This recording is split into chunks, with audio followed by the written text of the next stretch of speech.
হে রাসূল তোমাকে ভুলি আমি কেমন করে, হে রাসূল তোমাকে ভুলি আমি কেমন করে। খেয়ে না খেয়ে দিন প্রচারের কাজে নিজেকে তুমি দিয়েছ বিলিয়ে। তায়েফের কাফেরেরা চিনল না এই আলো, দুষ্ট ছেলেদের পিছু দিল লেলিয়ে। পাথরের আঘাতে ক্ষত বিক্ষত হয়ে সারা শরীর থেকে রক্ত ঝরে, হে রাসূল তোমাকে ভুলি আমি কেমন করে, হে রাসূল তোমাকে ভুলি আমি। بلغ العلا بكماله كشف الدجى بجماله حسنت جميع خصاله صلوا عليه وآله. بلغ العلا بكماله كشف الدجى حسنت جميع خصاله صلوا عليه وآله. الحمد لله. মুআজ্জাজ মুকাররম হযরত মুসল্লিয়ান ইকরাম, মহান স্রষ্টা দয়াময় রব্বুল আলামিনের দরবারে অসংখ্য অগণিত শুকর আদায় করছি যে আল্লাহ সুবহানাহু ওয়া তাআলা আমাদেরকে অত্যন্ত দয়া করে, মায়া করে, ভালোবেসে, মহব্বত করে মুসলমান হিসেবে, ঈমানদার হিসেবে আল্লাহ পাকের হুকুম জুমার নামাজ আদায়ের উদ্দেশ্যে দুনিয়াবী সমস্ত জায়েজ ঝামেলা থেকে মুক্ত হয়ে, ফারেগ হয়ে আল্লাহ পাকের ঘর বাইতুল্লাহ মুয়াজ্জিনের আযান শ্রবণ করার সাথে সাথে বাইতুল্লাহর দিকে আসার, বসার, কোরআন এবং সুন্নাহ থেকে ইহকালীন জীবনের শান্তি এবং পরকালীন জীবনের মুক্তির সন্ধানে হেদায়েতমূলক কিছু জরুরি কথা শ্রবণ করার তৌফিক দান করেছেন। এই জন্য আমরা দিল থেকে সকলেই আল্লাহ পাকের শিখানো ভাষায় কৃতজ্ঞতা জ্ঞাপন করে বলি আলহামদুলিল্লাহ। অসংখ্য অগণিত দুরূদ ও সালাম প্রেরণ করছি বিশ্ব মানবতার মুক্তির দিশারি সাইয়্যিদুল মুরসালিন রাহমাতুল লিল আলামিন শফিউল মুজনিবিন জনাবে মুহাম্মদুর রাসূলুল্লাহ সাল্লাল্লাহু আলাইহি ওয়াসাল্লামের উপর। মুহতারাম হাজরিন, মাগফিরাত কামনা করছি আমার যে সমস্ত ভাই এবং বোনেরা অত্র এলাকা সহ যে যেখান থেকে ঈমানের সাথে এই দুনিয়া থেকে চিরবিদায় নিয়ে 3.5 হাত মাটির নিচে কবর জমিনে শায়িত, আল্লাহ রাব্বুল আলামিনের কাছে আমরা তাদের জন্য মাগফিরাত কামনা করি। আল্লাহ রাব্বুল আলামিন তার বান্দা এবং বান্দীদেরকে চিরতরে মাফ করে কবরগুলোকে জান্নাতুল রিয়াদুল জান্নাহ বানিয়ে দেন, বলেন আমিন। 1446 হিজরি রবিউল আউয়াল মাসের আজকে হলো 9ম দিন। আজকে কয় তারিখ ভাই? 9 তারিখ। আরবি এই 12 মাসের মধ্যে সবচেয়ে বেশি আলোচিত যে মাসের আলোচনা চর্চা, বিশেষ করে আশিক রাসূল, নবীকে যারা ভালোবাসেন, দ্বীনকে যারা ভালোবাসেন, যারা মুসলিম এবং ঈমানদার যারা, এই ধরনের এই শ্রেণীর মানুষগুলো এই মাসটা ব্যাপারে বেশি আলোচনা এবং পর্যালোচনা চর্চা বেশি করে থাকেন। তার অন্যতম একটা কারণ হলো যে এই মাসের মধ্যে আল্লাহ রাব্বুল আলামিন বিশ্ব সভার সভাপতি, আমাদের হৃদয়ের স্পন্দন, যাকে সৃষ্টি না করলে আল্লাহ রাব্বুল আলামিন আসমান জমিন কিছুই সৃষ্টি করতেন না, সেই আখিরি জামানার পয়গম্বর জনাবে মুহাম্মদুর রাসূলুল্লাহ সাল্লাল্লাহু আলাইহি ওয়াসাল্লামকে এই মাসে আল্লাহ দুনিয়াতে পাঠিয়েছেন। আল্লাহু আকবার বলবেন। যেই মাসে, যেই দিনে, যেই সময় আল্লাহর নবীর মতো একজন মহামনীষী দুনিয়াতে আগমন করলেন, এতে কি কোনো সন্দেহ আছে যে এটার মধ্যে বরকত নাই?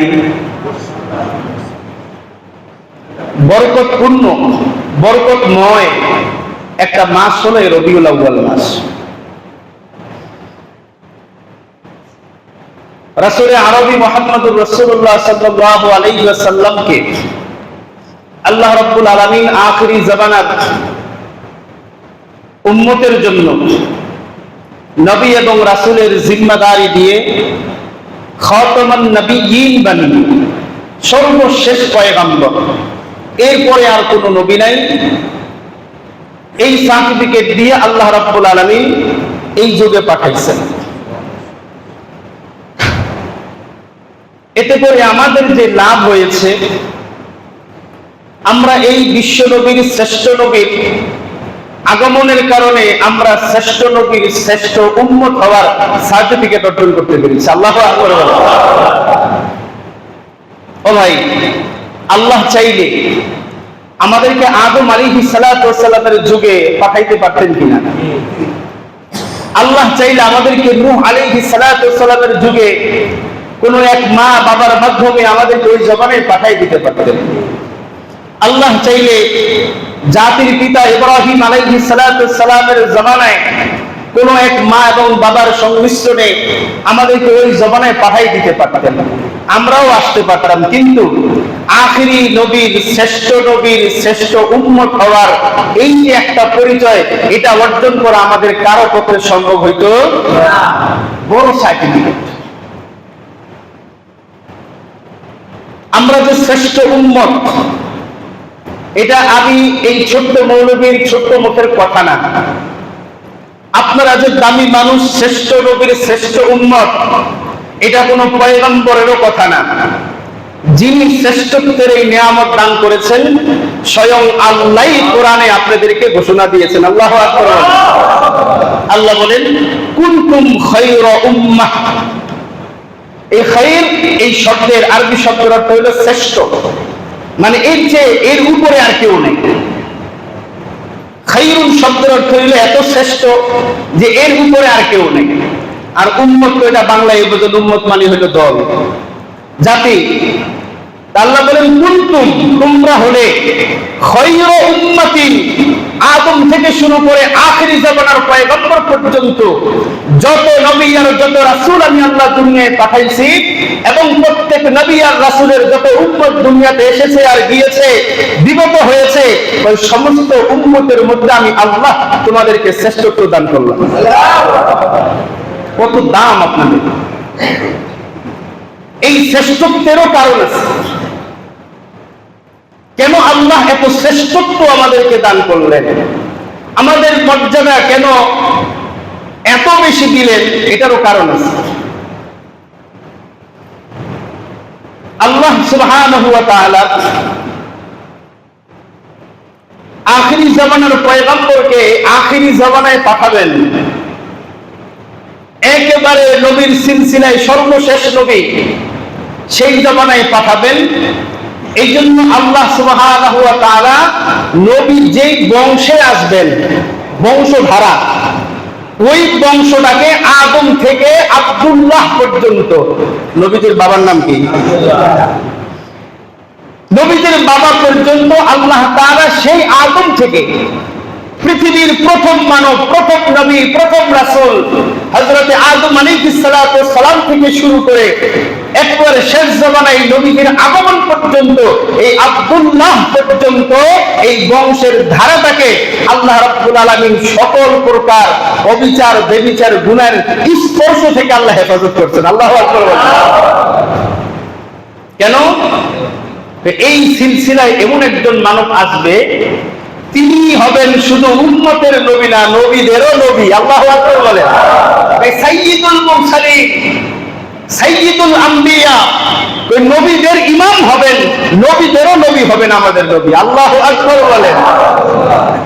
এত বড় নবী। হযরত জিবরাইল আমিন বলেন, আল্লাহর নবীর সহধর্মিণী, I আয়েশা সিদ্দিকা রাদিয়াল্লাহু তাআলা আনহা থেকে হাদিস বর্ণিত। আয়েশা সিদ্দিকা রাদিয়াল্লাহু তাআলা আনহা বলেন, নবীজি বলেছেন, নবীজি এই কথাটা, আল্লাহ পাকের নূরের তৈরি ফেরেশতা সবচাইতে বড় ফেরেশতা, ওহীর বার্তা বাহক মেসেঞ্জার জিবরাইল আমিনের কাছ থেকে শুনেছেন। জিবরাইল আমিন বলেন, আল্লাতু মাশারিকাল আরদি ওয়া মাগারিবিহা। জিবরাইল আমিন বলেন, ওগো আখিরি জামানার নবী মুহাম্মদ, আপনি শুনেন, আমি সারা বিশ্ব ভ্রমণ করেছি, পূর্ব দিগন্ত থেকে পশ্চিম দিগন্ত পর্যন্ত আমি ভ্রমণ করেছি, ওই সারা পৃথিবীটা আমি ভ্রমণ করেছি। ফালাম আজিদ রাজুলান আফদালা বিন মুহাম্মদ। আল্লাহু আকবার বলেন। আমি तमाम পৃথিবী সফর করে ঘুরে পূর্ব পশ্চিম উত্তর দক্ষিণ কোন প্রান্ত আমি বাদ দেই নাই। তাই तमाम পৃথিবীটা ঘুরে আমি মুহাম্মদের চাইতে শ্রেষ্ঠ কোন মানুষ পাই নাই। সুবহানাল্লাহ বলবেন না? ফালাম আজিদ রাজুলান আফদালা বিন মুহাম্মাদিন সাল্লাল্লাহু আলাইহি ওয়াসাল্লাম। আমি মুহাম্মদের চাইতে এত দামি একটা মানুষ আমি আর এই সারা পৃথিবীতে খুঁজে পাইনি। এরপরে জিবরাইল আমিন বলেন, এটা কিন্তু দুনিয়ার কোন মানুষের বক্তব্য না, আকাশের মানুষের কথা বলতেছি, ফেরেশতার কথা বলতেছি। এই হাদিসের শেষাংশে জিবরাইল আমিন বলেন, নবী হে, ওয়ালাম আরা বাইতান আফদালা মিন বাইতি বনি হাশিম। আল্লাহ আপনাকে যে বংশে পাঠাইছে, আমি तमाम পৃথিবী উত্তর দক্ষিণ পশ্চিম সমস্ত এই প্রান্তগুলো ঘুরে আপনার বংশের চাইতে শ্রেষ্ঠ বংশ আমার একটাও পাই নাই, একটাও পাই নাই। এত দামি বংশ আল্লাহ আপনারে পাঠাইছে। জিবরাইল আমিনের বক্তব্য, আল্লাহর নবীর শান, আল্লাহর নবীর মান, আল্লাহর নবীর ইজ্জত, আল্লাহর নবীর শ্রেষ্ঠত্ব কত বড়। জিবরাইল আমিন বলেন, আপনার চাইতে দামি মানুষ, শ্রেষ্ঠ মানুষ तमाम পৃথিবীতে আর কেউ নাই। আপনার আল্লাহ যেই বংশে পাঠাইছে এমন কোন বংশ দ্বিতীয় আর নাই। আল্লাহু আকবার বলেন। এত দামি বংশে আল্লাহ আপনারে পাঠাইছে। সিরাত ইবনে হিশাম নামক একটা নবীর সিরাতের কিতাব, এই কিতাবের ভিতরে লম্বা একটা নবীজির বংশের সিলসিলা উঠায়া, এরপরে নবীজির বংশের ধারাটা উঠায়া বলে, নবীজি বলেন, আমার পিতা হলো আব্দুল্লাহ, তার পিতা হলো, নবীজির দাদার নাম কি? কন্যা। নবীজির দাদার নাম আব্দুল্লাহ। নবীজি বলেন, আমার পিতা আব্দুল্লাহ, তার পিতা আব্দুল মুত্তালিব, তার পিতা হাশিম, তার পিতা আব্দে মানাফ, তার পিতা হলো কুসাই, তার পিতা হলো কিলাব, তার পিতা হলো মুররা, তার পিতা হলো কাব। এইভাবে বলতে বলতে সর্বশেষ ব্যক্তি মুজার ইবনে মিজান পর্যন্ত নবীজি যায়। এরপরে বলতেছেন, শোনো, আল্লাহ আমাকে কোন বংশে পাঠাইছে? বলেন যে আমি আমার পিতা মাতার বৈধভাবে জন্মগ্রহণকারী একজন সন্তান। আল্লাহু আকবার বলে। নবীজি বলতেছেন, নবীজি সবচেয়ে আশ্চর্যের কথা হলো পরের কথাটা। নবী বলেন, আমি যেই বংশে আসবো এই বংশটাকে আল্লাহ রাব্বুল আলামিন আদম থেকে শুরু করে আমার বাবা আব্দুল্লাহ পর্যন্ত এই লম্বা সিলসিলাটাকে, বংশের ধারাটাকে আল্লাহ কিভাবে হেফাজত করছেন। ওই সময় জাহিলি যুগের আরবের লোকেরা জিনা ব্যভিচার করাটা যে যত বেশি করে সে তত ফখর করতে পারে, সেঞ্চুরি করে ফেলতো। জিনা করাটা তাদের কাছে বড় পছন্দের ছিল। আল্লাহ রাব্বুল আলামিন এই জবানের ভিতর দিয়েও আমি মুহাম্মদের গায়ে যেন কোনো কালিমা লেপন না হয়, আমি মুহাম্মদের ব্যাপারে যেন কোনো কালিমা লেপন না হয়।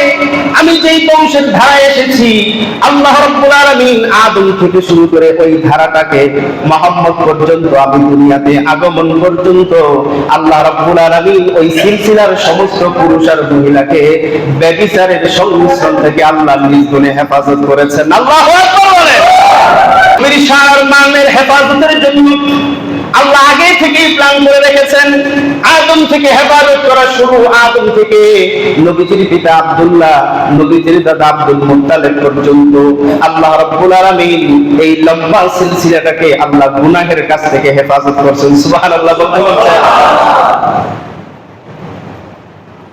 কোন মার বাবা যদি একটা মাসালা বলে আপনাদের জীবনে কাজে লাগতে পারে, কোন মা বাবা যদি আল্লাহর সাথে নাফরমানি করে, গুনাহের কাজ করে, সেই গুনাহটা এত বড় যে গুনাহটা করলে কবিরা গুনাহ হয়, তাহলে তার ঔরসজাত সন্তান ভালো হওয়ার কোনো সম্ভাবনাই জোরে বলেন। আমার কথা তো বুঝতেছেন? কোন বাবা মা যদি কোন অবৈধ কাজে লিপ্ত হয়, হারাম কাজে লিপ্ত হয়, এই বেটার আর বেটির সন্তান যদি আল্লাহর কোন কুতুবের কাছেও পড়ে, আল্লাহর কোন খাস ওলির কাছেও যদি পড়ে, হাফিজি হুজুরকে যদি আবার কবর থেকে উঠাইয়া তার উস্তাদও বানায় দেওয়া হয়, ওই বেটা বেটির এই সন্তান মানুষ হওয়ার কোনো সম্ভাবনা। এই জন্য সন্তান নেওয়ার আগে বাপ মার সোজা হয়ে দিতে হয়। কি হয়ে যেতে হয়? আপনি যদি আদর্শবান হন, আপনার সন্তানের জন্য কারো কাছে দোয়া চাইতে হবে না, আল্লাহ অটোমেটিক তাকে আদর্শবান বানায় দিবে। সুবহানাল্লাহ বলবেন না? আর আপনি যদি লোকটাই 2 নাম্বার হন, আপনার উপরে বেশ একরকম আর ভিতরের বেশ হলে আরেক রকম, সন্তানদের যত বড় হুজুরের কাছেই দেন, ওই সন্তান মানুষ হওয়ার কোনো সম্ভাবনাই। এটা মনে রাখেন, ভবিষ্যতে কাজে লাগতে পারে।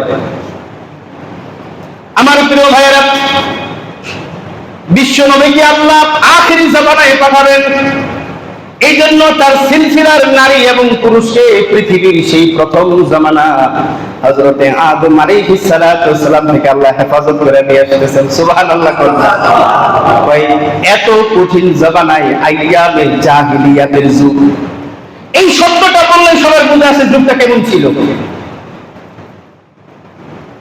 যুগটা কত ভয়ঙ্কর ছিল।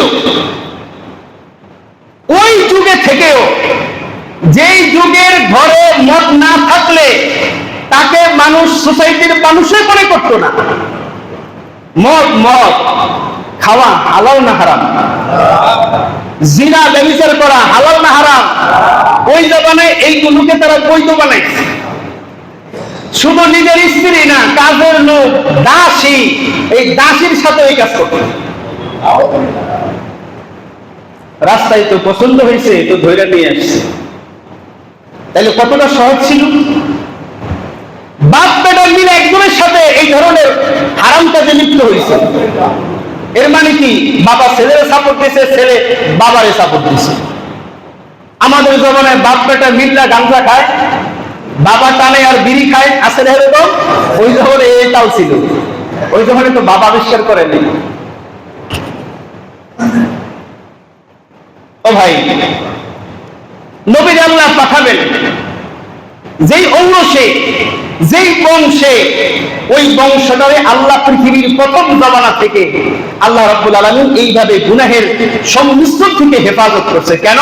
ওই কোন পিতার মাতা যদি গুনাহের কাজে লিপ্ত হয়, ওই গুনার প্রভাবটা তার ওই সন্তানের উপরে দুনিয়ার জীবনে পড়ে। নাউজুবিল্লাহ বলে।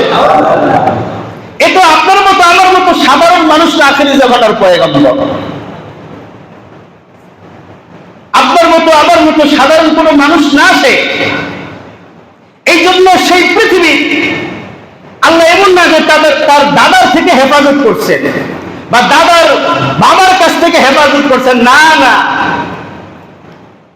চিন্তা করেন, আদম থেকে হেফাজত শুরু। আদমের এই পিঠ থেকে এই সিলসিলা আস্তে আস্তে আস্তে আস্তে সেই আব্দুল্লাহর ঘর পর্যন্ত আখিরি জামানার নূর চলে আসছে। আল্লাহু আকবার বলে। সেই নবী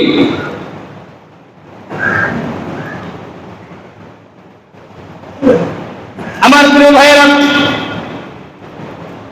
আখিরি জামানের পয়গম্বর মুহাম্মদুর রাসূলুল্লাহ বলেন সাল্লাল্লাহু আলাইহি ওয়াসাল্লাম, তার পবিত্র জবানে একটা কথা বলেন, ফাদ্দালানি আলাল আমবিয়া ওয়া ফাদ্দালা উম্মতি আলাল উমামি। নবীজি বলেন, আমাকে আখিরি জামানায় আল্লাহ নবী হিসেবে পাঠাইছেন, শ্রেষ্ঠত্ব দান করেছেন। শুধু আখিরি জামানায় না, আমার পূর্বে আদম থেকে যত নবী দুনিয়াতে এসেছে, আল্লাহ রাব্বুল আলামিন সমস্ত পয়গম্বরের উপরে আমি মুহাম্মদকে শ্রেষ্ঠত্ব দান করেছেন। সুবহানাল্লাহ বলেন। আমার খাতিরে, কার খাতিরে? রাসূলের খাতিরে আমার উম্মতকেও আদম থেকে শুরু করে আমি মুহাম্মদের আগ পর্যন্ত যত উম্মত দুনিয়াতে এসেছে ওই সমস্ত উম্মতের উপরে আমি মুহাম্মদের উম্মতকেও শ্রেষ্ঠত্ব দান করেছেন। আল্লাহু আকবার। কয়েকটা কারণে, খালি মিষ্টি খাওয়ার নাম ওই রাসূলের ভালোবাসা না, আমাদের ভালোবাসা তো আনুষ্ঠানিকতায় চলে এসেছে। কিভাবে? নতুন ঘর উঠাইছে, এখন মিলাদ করাম লাগবে, মানে দুরূদ করাম লাগবে। এবার জিলাপি কিনে দিয়েছে, মিষ্টি কিনে দিয়েছে, ছাগল জবাই করে দিয়েছে, নতুন দোকান উদ্বোধন করতে হবে, এই জন্য মিলাদ করাম লাগবে। মারা গেছে, মিলাদ করাম লাগবে। দুনিয়াতে একজন আসছে, মিলাদ করাম লাগবে। মিলাদ এটা কি একটা আনুষ্ঠানিকতা না একটা ইবাদত? আমার কথা তো বুঝতেছেন? তাহলে একটু মন খুলে উত্তর দেন। নবীর শানে দুরূদ পড়া এটা কি ইবাদত না কোন অনুষ্ঠান? এটা কি জিলাপি খাওয়ার নাম না বিরিয়ানি খাওয়ার নাম? কারণ জিলাপি আর বিরিয়ানি না হইলে মিলাদ করাটা আমাদের দেশে জমে না। এটা কিন্তু জমে না।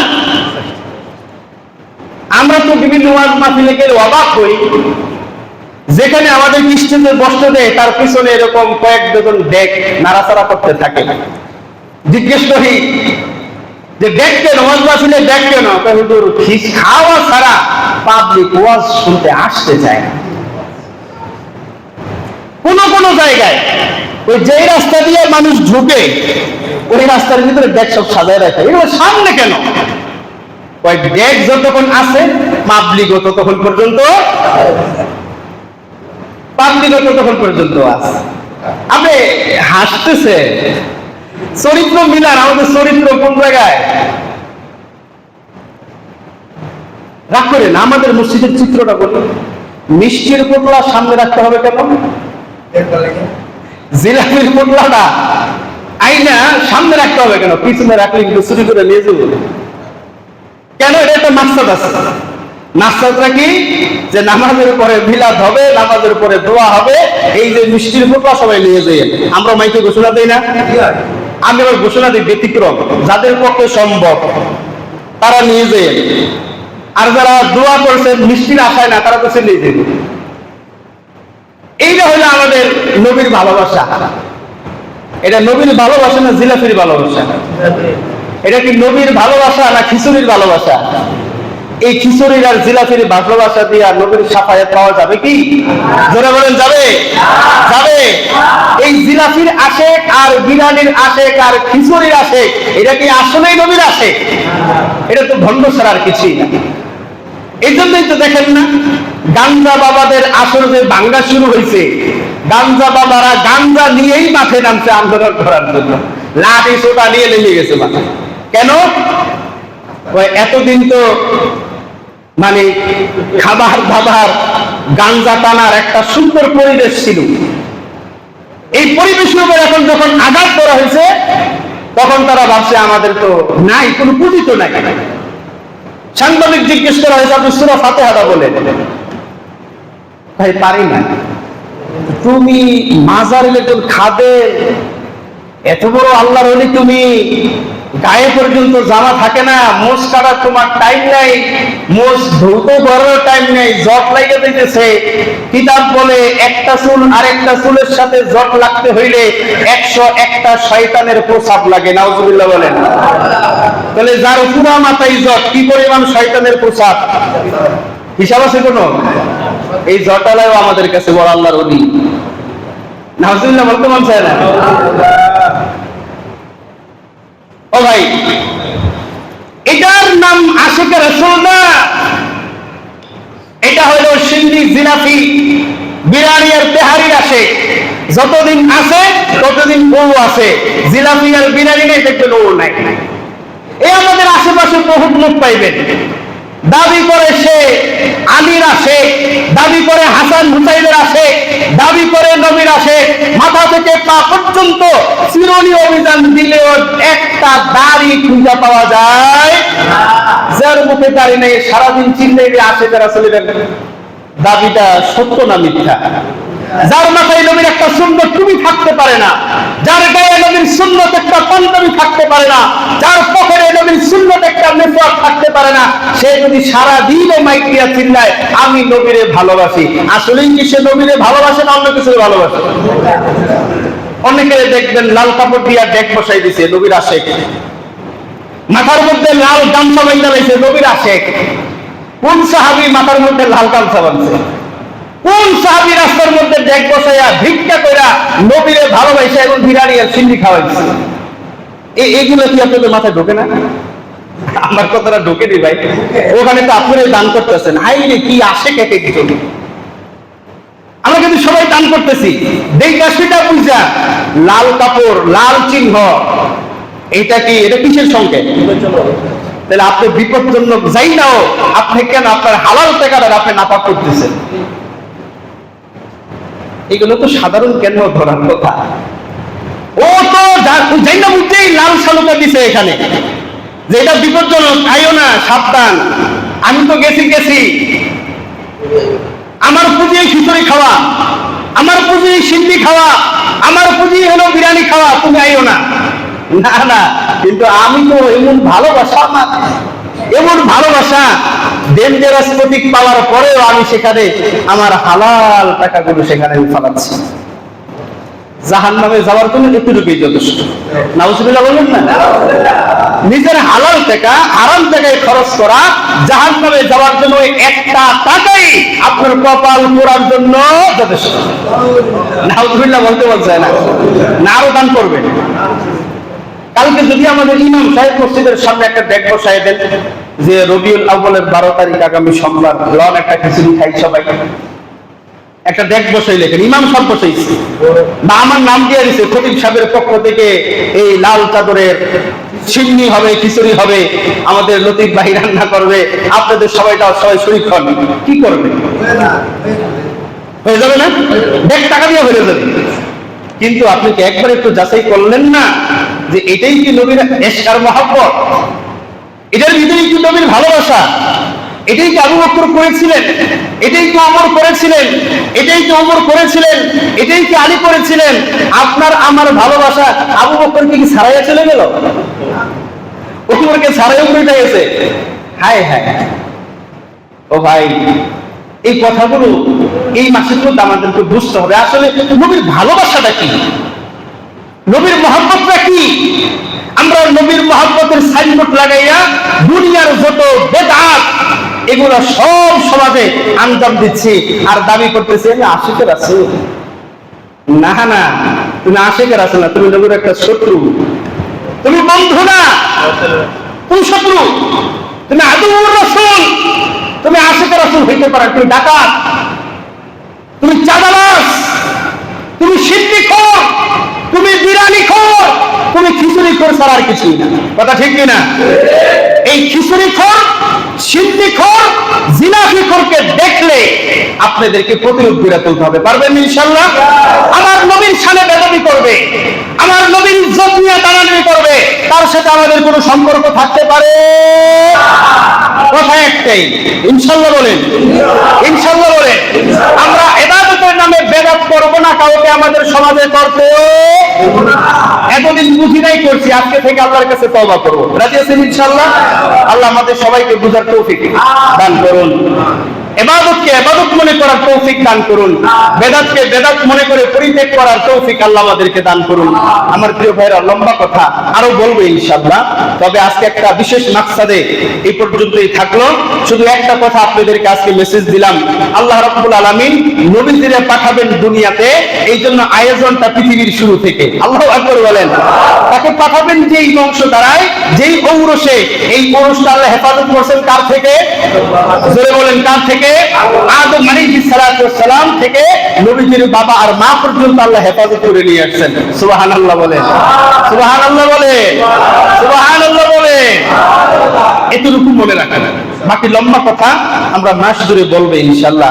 বাকি ইমানের কথাটাও কিন্তু মনে রাখতে হবে, বড় ডেঞ্জারাস ইমান। ইমান নাই নবীর ভালোবাসাতে কিন্তু পার পাওয়া যাবে না। ইমানের ভিতরে আল্লাহর পরে যার প্রতি ঈমান আনতে হবে ওই ব্যক্তিটাকে রাসূলের প্রতি ঈমান আনতে হবে। শুধু আল্লাহর প্রতি একা ঈমান আইনা দৌড়াইয়া জান্নাতে চলে যাবেন, রাস্তায় আটকায় দেওয়া হবে যে আরেকটা সার্টিফিকেট লাগবে, ওটা হলো ঈমান বির রাসূল। রাসূলের ভালোবাসা ঈমান এটা লাগবে, এটা ছাড়া জান্নাতে যাওয়া যাবে না। ইবাদত পূর্ণ হবে না, কোন ইবাদত মকবুল হবে না, মঞ্জুর হবে না। আল্লাহ কথাগুলো বোঝার তৌফিক দান করুন।